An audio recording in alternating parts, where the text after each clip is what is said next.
In this video, I will demonstrate how you can use the Outlook add-in to generate a contract request on ContractPodAi. As you can see, I've just received this email from Selvina, who has indicated that this license agreement attached shall be used to create a contract record for ABC Limited. The contract has already been negotiated and reviewed with the client, and the team can also benefit from the use of AI. She has also indicated the relevant address for ABC Limited. So let's start off by creating this contract record. So I'm going to first select Show Contract Pod Add-in.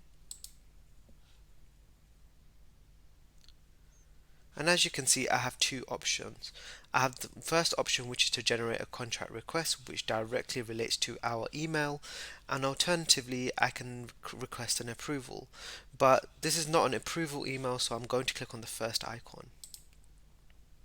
I now have the opportunity to select the relevant metadata. In this case, I'm going to select Eric test don't delete just for demonstration purposes only, and I'm going to complete the relevant metadata. I can choose to insert a vendor's name that already exists, for example ABC Limited, but because I would like to rearrange the order of the address, I'm going to insert them into separate lines.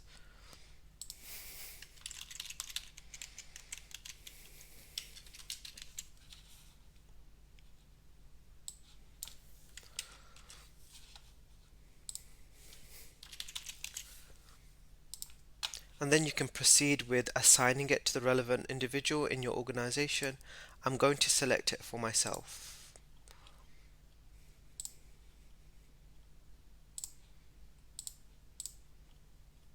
You are also required to insert any other relevant metadata in relation to this contract record that you're creating. But more importantly, let's look at attachment details. I have the opportunity to select this license agreement either as a new contract version or an additional document to an existing contract record. I want to create a new contract record, so this is why I'm going to create this as a contract version. In the attachment list option, I have the opportunity to select the license agreement which is attached to this email, and conversely, if it was an additional document, I'll also have the opportunity to insert this email which will then populate into the Documents tab for this record. But let's select the contract version option. I'm going to insert a remark here.